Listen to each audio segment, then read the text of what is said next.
Hi, welcome back to freeEduHub. Today, our chapter is about social engineering attacks, which is one of the chapters that we are covering in our ethical hacking course. Now, this chapter is about numerous cybersecurity threats reported in the media. Maintaining cybersecurity is an achievable thing through powerful defensive measures only. The focus should be on the human element of the cybersecurity, as human users represent the front line of defense and can prevent many security incidents simply by being very vigilant and doing the right things. This chapter we talk about the security starts with people, and no elements in security can have a bigger impact on the organization if we are playing our role by being vigilant when we are clicking on emails and visiting different websites. The objectives of this chapter are: we'll identify the information system and network vulnerabilities and threats. We'll explain how social engineering differ from other kinds of hacking attacks, because here the other person would try to get the information from you, and unwillingly you'll be able to share all that information that you shall not be sharing online. Describe several common types of social engineering attacks. Then we'll explain how web browsers can protect you from interacting the online resources, and we'll list several best practices for safe computing, and then we'll be explaining how to create a good password policy. We'll also explain how social engineering is a particular threat in the world of social networking, and describe the specific challenges of social media in a corporate setup. Now further, the key concepts would be type of social engineering attacks, and then the technology and social engineering, how it is going hands in hand with social engineering, the best practices for passwords, social engineering and networking, and social networking and risk, etc. when it is about social engineering attacks. Now we'll see what is social engineering. It's tricking or trying to get the information from the people by carrying out the actions that an attacker cannot easily carry out. So if they cannot easily penetrate in your system, they'll try to deceive you in a way that willingly you'll be providing all that information that they are actually looking for. It may involve revealing the information or violating the security practices. Often users uses some technical tools such as phishing emails or fake websites, but it is the human interaction that defines an attack as a social engineering. So if you're vigilant and you know that what is a phishing email, and you know that what is a rogue website, or even if it's a legitimate website, if there are certain links from a legitimate website going to some websites which you don't feel comfortable visiting, or it has certain information which violates the company rules and regulations, you must be extra careful in accessing those things. Now it relies on a person's ignorance of how valuable their information and authority may be to someone looking to steal or to sell the information that you possess. Now the data that we have on the computers these days is a very valuable information. Now sometimes they are doing these things to harm the infrastructure, sometimes they are doing it just for fun, or sometimes they are doing it just to gain the company secrets from you, since you are working in office, and they'll try to ask certain things, and unwillingly or willingly you'll not be even aware of it, and you'll disclose all that information which you should not be disclosing. Is dangerous because when successful, it results in an authorized individual carrying out an action on behalf on an unauthorized party. Maybe they'll try to gain access to your computer by saying that we can help you out in solving these problems. You'll share the username and password, they'll be able to access it in front of you, and once you're not there, maybe they'll try to access the system in your absence as well. Now we'll see some of the types of social engineering attacks. They are divided into three broad categories, which are physical, physical object, and then psychological. Physical means people being physically present and making personal contact.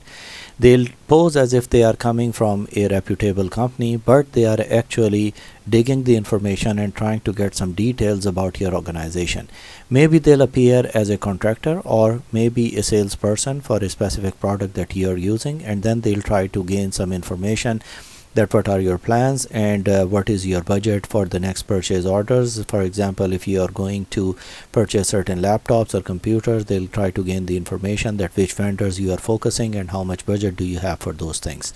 Physical objects may steal the physical objects such as smartphone, USB drive, or a folder.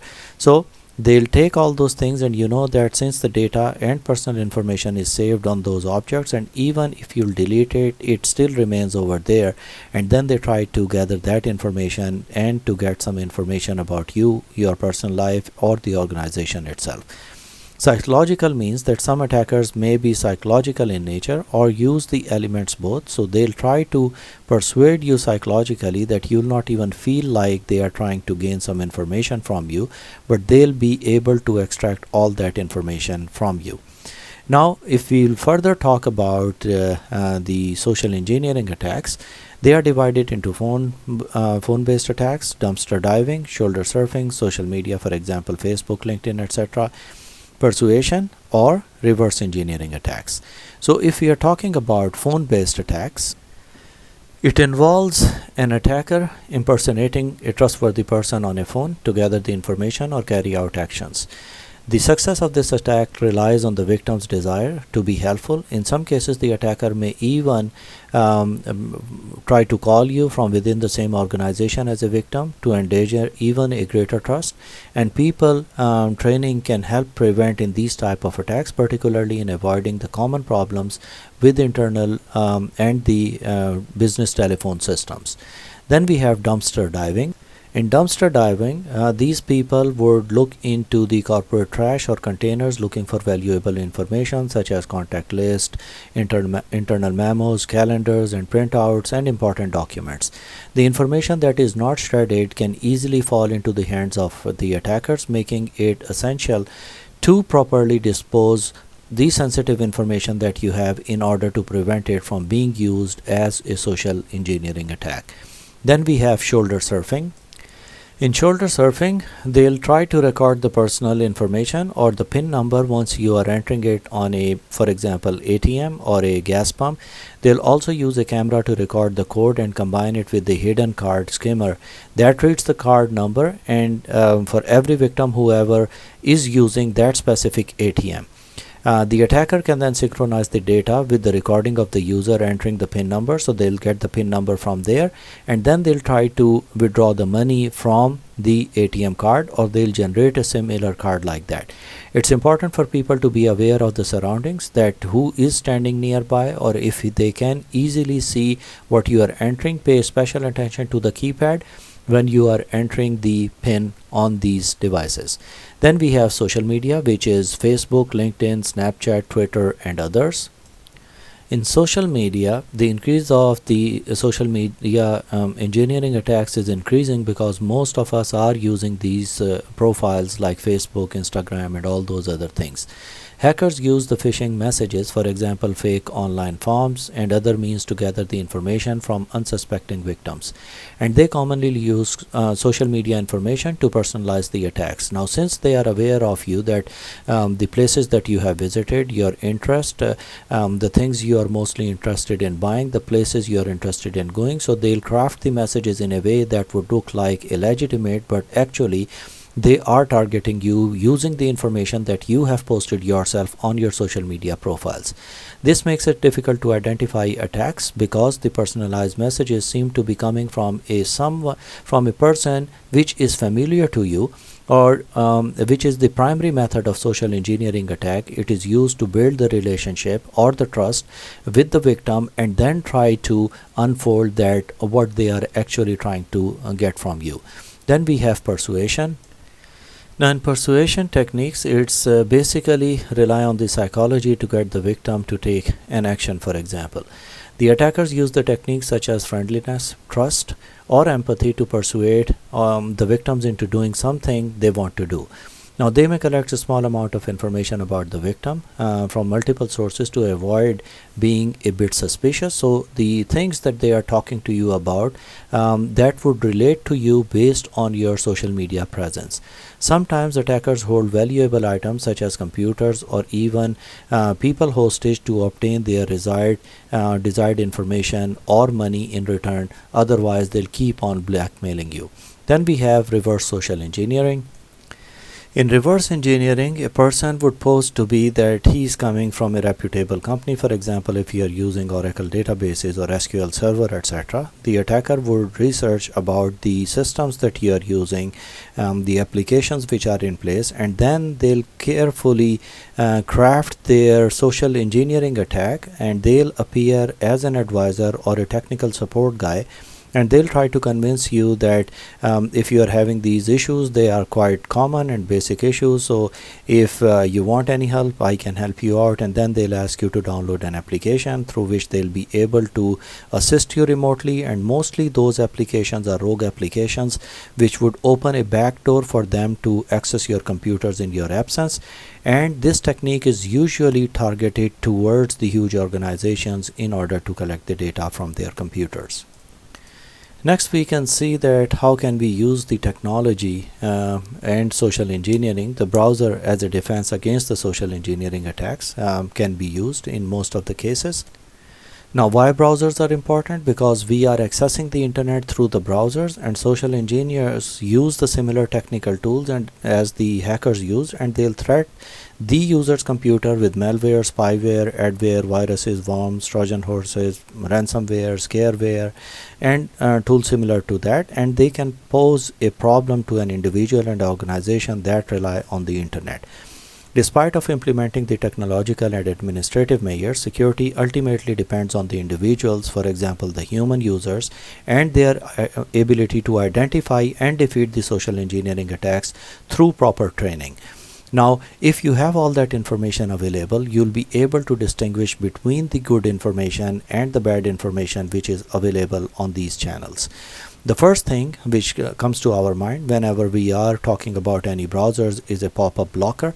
Now, a pop-up blocker in a web browser you can install, and it should be configured to block the unwanted and potentially dangerous pop-up ads and other messages, etc. Now, sometimes these messages appear as if it's a notification from your computer, and if you'll click on it, it would take you to a unsafe website.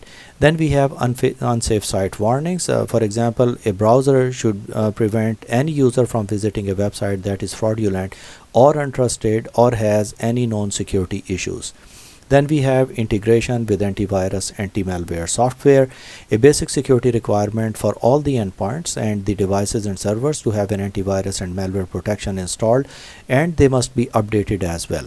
But beyond that, many of the trusted resources recommend that installing a browser side add-on, for example plugins, etc., would provide some antivirus malware programs that rate how secure visited websites are.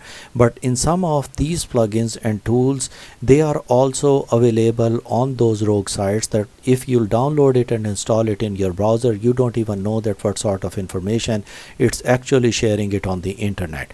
A secure browser should also work with any resident antivirus or anti-malware program to scan the downloaded files and the security threats before you will open them.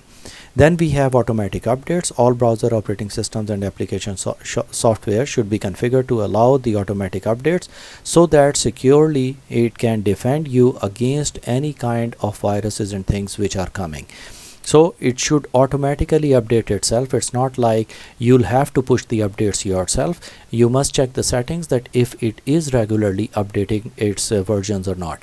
Then we have a private browsing facility or the capability in most of the browsers as well. Private browsing is a browser feature that prevents the browser from storing the information on the local computer or device, but it doesn't keep browsing the activity private from the network used to connect to the internet.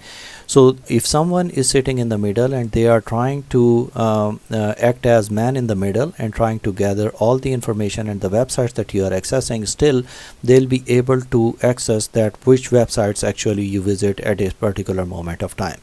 Users should be aware of their online behavior and not willingly divulge too much into the online activities, as it can make them vulnerable on the social engineering attacks as well. A change to a safer browsing practice is critical to avoid becoming an online victim, because if you are accessing the websites and you know that if they have a valid certificate installed on them and it is not posing any threat to any information that you are sharing on the website, you can have a very safe presence online. Now we'll see some more good practices that we can follow in order to have a very secure online presence. Beware of the potentially high price or free Wi-Fi. Now everyone knows that unsecured wireless access points like the one at a coffee shop or down the street, for example, if it says a free Wi-Fi, etc., such free Wi-Fi could end up costing a lot to as compared to unsecured and open in the world, etc. Now if they are providing an open internet access, there would be a lot of people who will be accessing it, and they'll be trying to gather the information about the user. So if you really want to use a free internet which is provided at any free internet facility, make sure that you are using a VPN to protect your access online. Then take care when accessing the secure websites in public. For example, if you are accessing any banking websites, you must be extra careful that you are passing your credentials, username and password in order to transfer money or to make some financial transactions. Next is be wary for the public computers, the computers which are available mostly at airports and public places. You don't know who's using it, and the people, if they have installed any keyloggers on it, they'll be able to gather all the information, whatever you have typed in. Make sure your home network is secure. It means that make sure that the password is long enough and you have enforced WPA3 and other encryption mechanisms just to make sure that no one can easily get access to your wireless network. Be cautious about saving the personal information on shopping websites. Now whenever you are making a transaction on a website, any website through which you are purchasing anything, they will give you an option that if you would like to save the credit card details. Now that's a very dangerous situation where even by mistake, if you will click save, it would save the information. Maybe it would help you the next time, you don't have to enter the information, but consider that if that website is compromised, all the details about the credit card and other things would be compromised as well.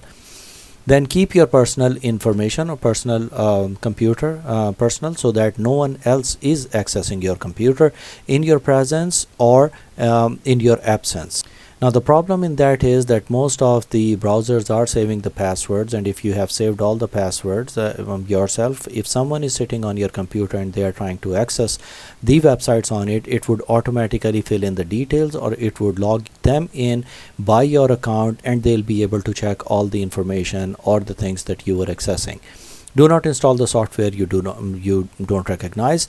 There are lots of softwares which will sneak the information from the computer and would send the additional pieces of software, or would ask you to download, and would download it in the background, and you'll have different toolbars and other things appearing on your screen or the computer. That shows that something is running in the background which is collecting all that information and sending your information somewhere online. Last thing is, do not overlook the malware risk to Apple and Linux computers and mobile devices, because we think that they are most secure and they will not have any sort of issues, but there are different things which are affecting these devices as well.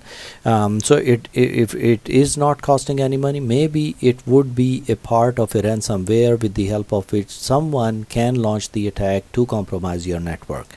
Now, there is no reason of not having an antivirus installed on your computer. If you will install on those things, you'll control your online access through safe browsing habits, identifying safe links, avoiding unsecure wireless connections, and protecting personal information online. Now we'll see best practice for passwords. Now, keep in mind that with the increase of the online transactions and access to sensitive information, protecting oneself or yourself online from online fraud is becoming more important. Banks and other institutions often offer or allow the users to list the facts that themselves answer most of the security questions, such as their mother name, maiden name, or the name of their pet, your first school, and all those things, which would help you in memorizing your password. However, if this information is posted on social media, it can easily be found and can be used by the hackers to guess the passwords, and they'll be able to access your accounts. So creating and managing the password means that you must separate password for different accounts for each website. It's not like you're having the same password for every website that you are accessing. Use a password that is not easy to guess, including the numbers and social characters also. Rather, you must not have any password which can be found easily in a dictionary. Use variation of single phrase words or a combination of different languages, special characters, uppercase, lowercase, numbers, and the length of the password is very important, because if somehow someone will try to brute force it or would try to crack it, they'll not be able to easily find a password which is quite lengthy. Make a list of accounts on which you can apply the new passwords, and have a habit of changing the passwords repeatedly multiple times in a year. Now, there are lots of websites on the internet with the help of which you can find the information about the people, and it is readily available. For example, the first website that we can have is Spokeo, and here you can find the email addresses of a person, phone number, and even addresses of the person. So all that information which is available over here is maybe leaked by different websites or the malpractices which exposes your identity online. Then the other website is Intellius. In this one also, as you can see, you can search a person by their first name and last name and even the state, so that you can find the person exactly who's residing in these areas.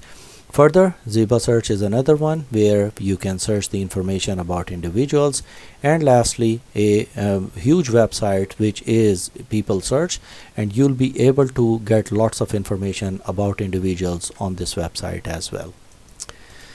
Next, we'll talk about some of the password managers that we have. Invest in a password manager. Using a password manager is recommended to manage different passwords for different type of accounts, as it can be overwhelming to track multiple passwords, and you cannot even remember all those different passwords. Password managers are the software that will help you organize and track various username and passwords, with some available and free. Some of the softwares will be available for free, and some of them would be available for a price. Now, they allow the users to remember a single password and unlock all their credentials at once. However, users must exercise the heightened level of protection and their single password to ensure the security of it. The other benefit of these password managers is that it would suggest you the length. You can define that if you want to have an uppercase or a lowercase, and you can even tell the length of the password that you would like to have.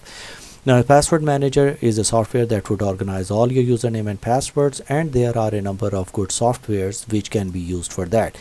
Now, here, first of all, we have a software which is a Zoho. Your online security starts with the password manager, so you can easily save all the passwords on it. Of course, there is a pricing plan for it. It's not free, but it is considered one of the best. Then we have the Dashline, the same thing, security first password manager. It is also maintaining, and you can even access it through the mobile, so that you can manage all your passwords at one place. Then you have Keeper. It is also one of the known one, and you can see that there are lots of companies who are using this one. Then we have 1Password, the world's most loved password manager, where they have big companies like IBM and others are also using it. And how can we forget LastPass? We have seen quite a lot, and lots of information about them is available. You'll be able to maintain all your passwords using LastPass as well. Next, we have social engineering or social networking. Social networking sites such as Facebook, Twitter, Instagram can be addictive, fun, and convenient for communicating, but they can also be dangerous. Cyber criminals can easily gather your personal information from these websites, which can then be used to track the users or to trick the users into revealing even more information about themselves. Social networking resources are popular with both youth and the adults, but young people are particularly vulnerable to the risks which are associated with being online, such as online bullying, disclosure of private information, and access to the age-inappropriate content. Now, the question you must ask yourself before you share anything online is, what do you really want to share? What do you really want to share on this website? And do you really want to share that content? Is it really important for you to tell what you're doing, what you had in lunch yesterday, what you're having in dinner tonight? How sensitive could that information be? Maybe it's disclosing way too much information about your whereabouts. Is that information you want to share with, or something that you would say to people whom you never met in person? Maybe there would be a person who would know that you are going to arrive over there, and they'll try to have one-to-one communication with you. How would you feel if this information was spreaded around the world about your activities? And what if the children or the parents read this information and you don't want to disclose that information to them?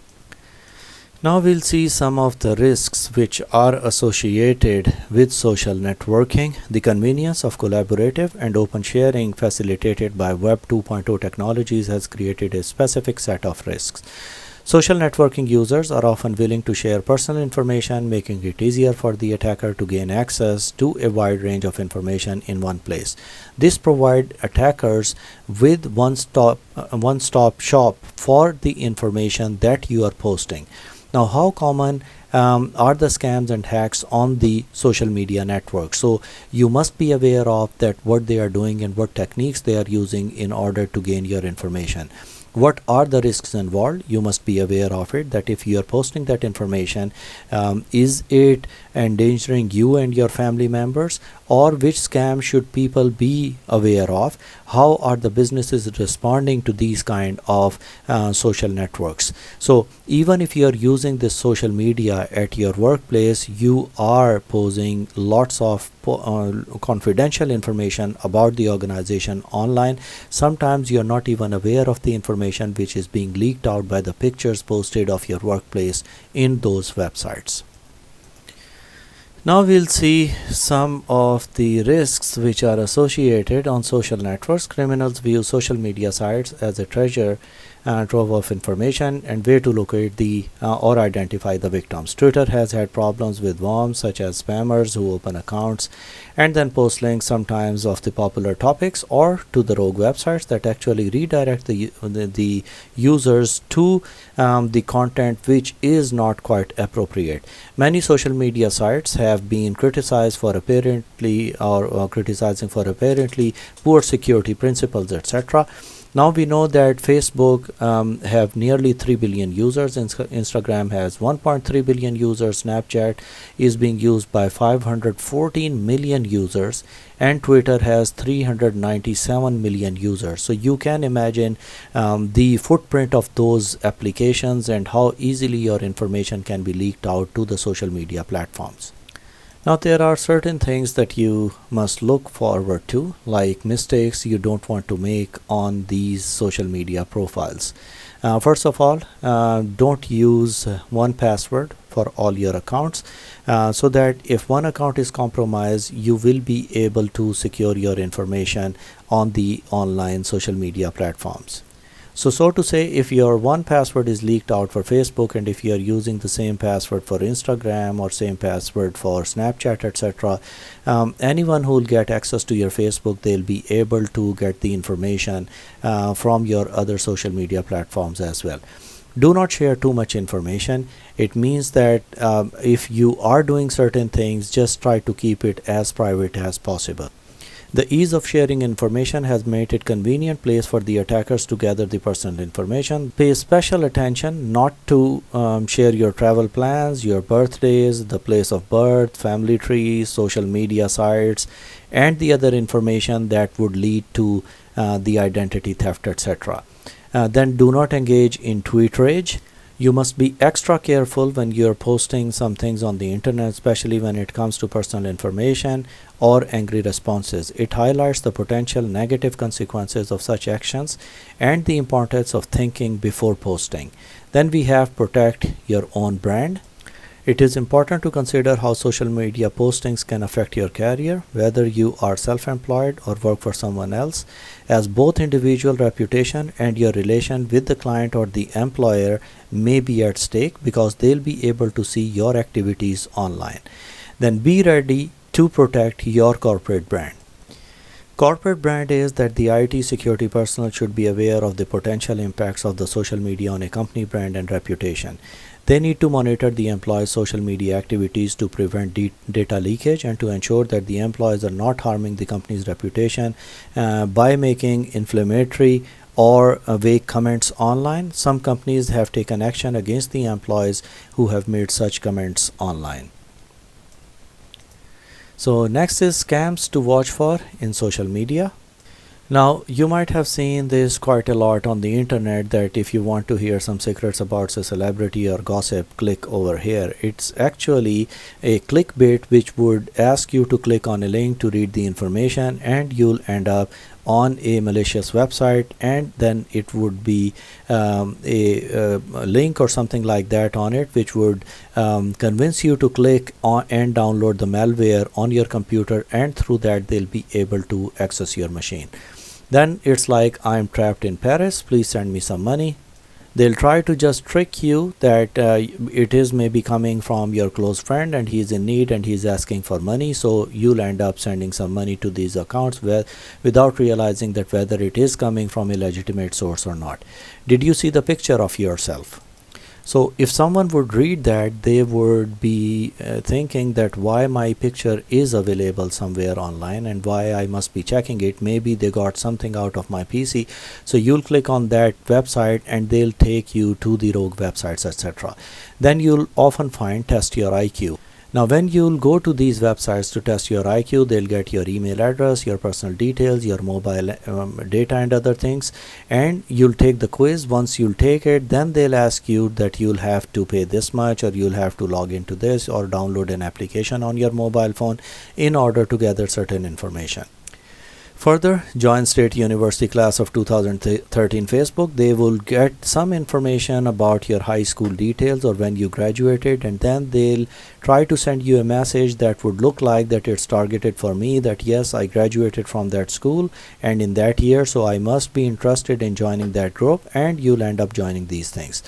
Tweet for cash, for example, they'll ask you that if you'll tweet it, you'll get this much money in return, so you'll have to share it with certain guys. You're cute, message me on Facebook. That's a typical clickbait again. It is used by the spammers to use it and has been used for many years. There are lots of new messages which are coming on Twitter and WhatsApp, etc. Such messages are often a feature of maybe show a picture of a woman or something just to include the message embedded in the image, etc. Then protect a family from the COVID variant. They'll say or they'll suggest some recommendations over there. Again, it would it would make the user to click on these links, and they'll end up going to the websites where they don't want to go. And Mike Smith commented on a post just to show that someone else commented on it, and a common name which would be quite common in your area, and then you'll be interested to see that. And there would be some warnings, etc., that a hurricane is coming or something like that, which you'll be interested in getting the details about it. Now we have concerns in a corporate setting. Now there are lots of concerns in the corporate settings as well. For example, social networking has grown rapidly, but many companies have been slow to develop policies around it. However, more companies are starting to recognize the risk associated with the social media and establishing the policies of social media use at the workplace. Despite this, it is estimated that only 50% of the companies have implemented the social networking policy, which may cover issues such as appropriate use of social media at workplace, acceptable conduct, and the language on social media sites, etc., especially if you are sharing some information about the company online. Now, oversharing companies' activities, some people have a habit of sharing all the information, whatever is going on when the national holidays or the break is coming or the bonuses are announced and all those things. So that information has costed a lot of money or the losses to the companies by exposing some of the secrets of the companies. Now there has been a debate whether social media websites shall be allowed or blocked at the workplace, because they are creating more problem than resolving the issues on daily basis. Then mixing personal and professional life when you are having an online presence. Now, it should not be the case where a person is sharing any content that they have. For example, it would lead to missed career opportunities or damage the company's reputation. People are encouraged to keep their professional and personal activities separate on social media to avoid any issues like that. Then again, they are talking about the tweet rage. Now, it's a normal habit of people that, for example, if they are fired from a company, they'll start posting all that information about their previous company on the online platforms. Now, not only that would reduce the negotiation, etc., that you can have with the company in order to get hired back in the company, but it would make even more difficult that the other person who would try to hire you again, they'll read your activities and presence online, that if we will fire him, he'll be posting similar information on the social media profiles. Collecting too many connections, it means that don't have way too many friends and connections on your social media profile, because you don't know who is following you. Maybe they are some terrorists or thieves, or they are looking for some identities, etc., and they are following you just to get the information that you are posting on these social media profiles. Password sloth is some passwords for many same password which is being used for multiple accounts. And then trigger finger, clicking on links impulsively without investigating first. That usually happens if you are adding lots of friends and a request would come that would take you to a different website where you'll find some objectionable material. Now, endangering yourself and others. Don't let peer pressure push you into doing something you're not comfortable with. Of course, by way of publishing and identifying the information about yourself, pick a username that doesn't include the personal information. So have a name which is different than your actual name. Set up a separate email account that doesn't use your real name, or use that account to register and receive the emails from the sites that you have registered. So you can have a personal account and a social account. Your personal account should be separate, which you should not use on any of these platforms, so that you are getting less spam on that also. And then of course use a strong password to protect yourself online. Now, endangering yourself and others, further keep your profile closed and allow only friends to view it, so that it should not be open to everyone where anyone will have access, and they'll be able to access your personal information online. Don't say anything or publish pictures that might cause an embarrassment to you or your family. Use the privacy features such as the sites you use, or to restrict to the strangers access to your profile. Be guarded about whom you invite and into your network. Now, some people are posting way too much information about the pages that they are following and stuff that would give an idea about your mindset and your likes and dislikes, etc. Be particular on guard against the phishing scams, etc. Now we have Facebook security. Read the Facebook security guide and privacy. Think carefully about who you want to allow to become a friend, and show the restricted friends and cut down the version of your profile. Disable the options and then enable them one by one. There are lots of security features which are built in Facebook, but they also recommend you to read all the information, privacy, and then take the actions appropriately. For example, read the Facebook guide of the privacy, etc. At the bottom of the page, there is a general account setting page. There is a link on it about the privacy, and it talks about the privacy policy. For example, Facebook has disclosed what information is set to be visible for everyone, and what shall be kept private. So this information includes sensitive information, etc. Think carefully about you and that to whom you want to allow. Those are the users who have accepted as a friend will be able to access the information about you, including your photographs and the other information which is viewable to your friends only. So you can select if you want to share that information with your friends, or you want to share it with a restricted group. Show restricted friends and cut down the version of the profile, so that you can choose and give friends access to only cut down version of the profile. This can be very useful if you have associates to whom you want to wish or give friend access, or the status information and the information that you will be comfortable sharing with. Disable the options and then enable them one by one. For example, think about how you want to use Facebook. If your goal is just to keep in touch with the people and to be able to contact them, then maybe it's a better way to turn off the bells and notifications, etc., so that it would make more sense to you and disable the features which are not required, rather than for everything it would be notified that someone has posted something on their social media profiles, etc. So that brings us to the end of the chapter, and in this chapter we covered types of social engineering attacks, technology, and the social engineering, and then we talked about best practices for passwords, social engineering, and social networking risk in a corporate settings. So that's it for today. Thank you very much.